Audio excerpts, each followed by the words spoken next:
سابق کرکٹر عاقب جاوید کی اہلیہ فرزانہ عاقب کی شاعری کی 11 کتب کی تقریب رونمائی قائد اعظم لائبریری لاہور میں ہوئی۔ وفاقی وزیر وسیع شاہ، پروین سرور، سینئر صحافی پرویز میر اور سابق کرکٹر عاقب جاوید سمیت مختلف شعبوں سے تعلق رکھنے والی شخصیات نے اس تقریب میں شرکت کی۔ وسیع شاہ نے فرزانہ عاقب کو رول ماڈل قرار دیا۔ دیکھیے کہ آقا نے عقائد و جہاں ستارے والوں سے ان کی ایک حدیث کا مفہوم ہے کہ اگر تمہیں یقین ہو کہ صبح تمہارے وفات ہو جائے گی تو بھی تم جو کھجور کا پودا لگا رہے ہو وہ ضرور لگاؤ۔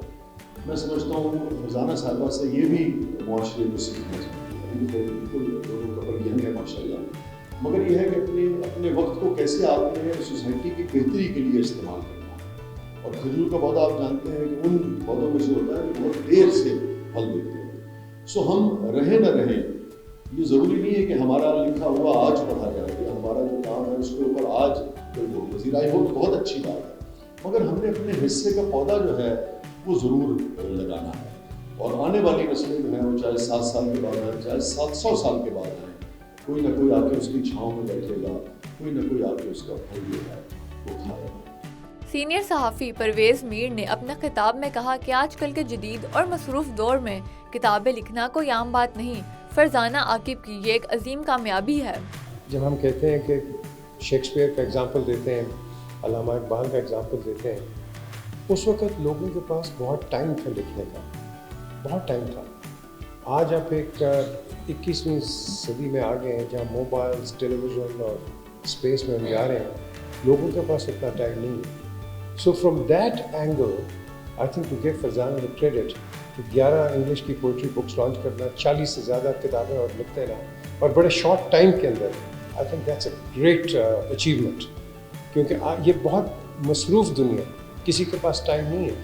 And I'm so happy آپ لوگ آئے ہو ٹائم نکال کے to appreciate a poetess from Pakistan.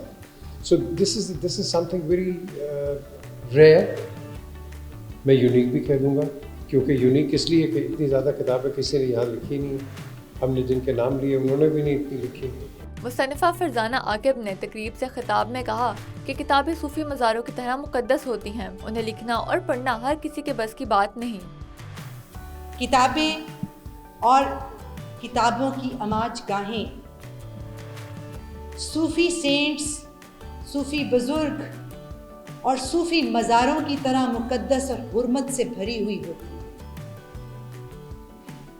جس کسی نے لائبریریز کے ان کلچر میں خاموشی سے چلنے سے آواز کو دھیمی رکھنے کا کلچر قائم کیا، میرا یقین ہے کہ اس نے کبھی نہ کبھی ان شیلفز کے اندر پڑی ان صوفی انبیاء، ان صوفی درویشوں کی، ان عظیم فلاسفرز کی، ان عظیم انسانوں کی چلتی پھرتی روحوں کو محسوس کیا ہوگا۔